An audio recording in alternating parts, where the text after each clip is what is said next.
I don't see Braun wrestling anywhere else. We'll go into that. Yeah. I think that's interesting. So not every one of these releases were for the same reasons. Right. Obviously, budgetary cuts is the overall story that they're telling you.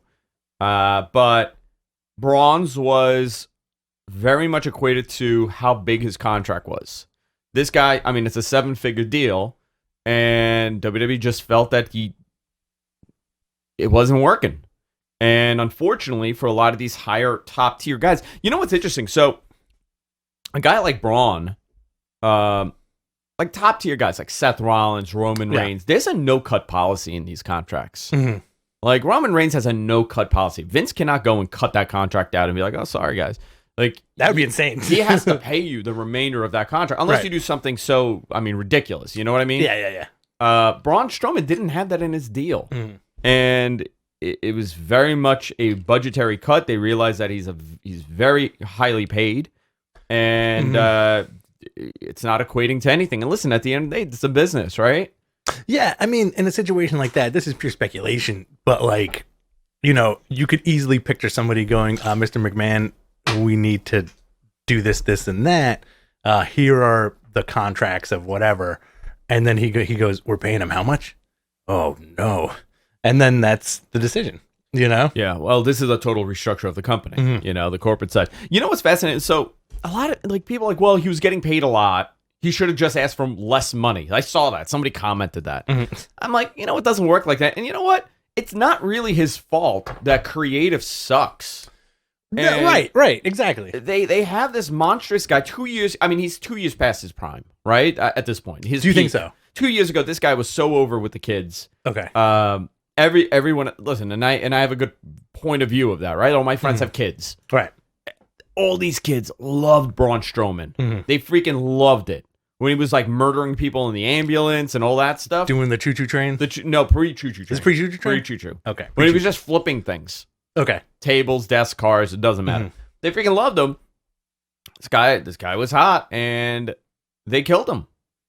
They did. You know, the creative thing is very interesting because, like, I also feel like I feel like sometimes from the stories you hear, no matter what you pitch to the office, a lot of that stuff doesn't get through. It doesn't get heard. It doesn't get seen. Right? Yeah. So who's to say that Braun wasn't like, hey, listen, like I kind of want to do X, Y, and Z, and then somebody goes, nah, that's not going to happen. Yeah. You know, like we got other plans for you, and then that other plan just unfortunately happened to be him getting fired. Yeah. So you want me to, and this is not based on anything I know, and I think you have the same point of view on this. Shoot. I don't see him going anywhere else. No. I see this as he's going to go home for a couple of months. Sure. And then WWE is going to renegotiate his contract. Oh, for sure, dude. Like, it's not like we can see the writing on the wall. And also, it sucks that, you know, all these folks got fired. But at the same time, listen, like, he's a wealthy guy. You know, he'll be fine. I think at the end of the day, if he saved his money, he can coast off that money till God knows when. You know, make some investments, do all that stuff. But who's to say when live shows are kicking, Royal Rumble comes around next year. Braun Strowman's back. Braun Strowman's back. You know, like I don't think he's gonna. He strikes me as a guy like Ryback. I don't know the guy personally. I don't know Ryback personally, but from a fan's perspective, he strikes me as a dude who's like not gonna show up on WWE for life. He's not gonna show up on Indies. You know, he's not gonna call Tony Khan and be like, "Put me in the main event, dude." Yeah. Have you heard about my idea about making a group, the Dummy Squad, Dum Dums? You know, who would be in the Dum Dum Squad? And he hangs up on him. Hello. Your Dum Dum Squad is over.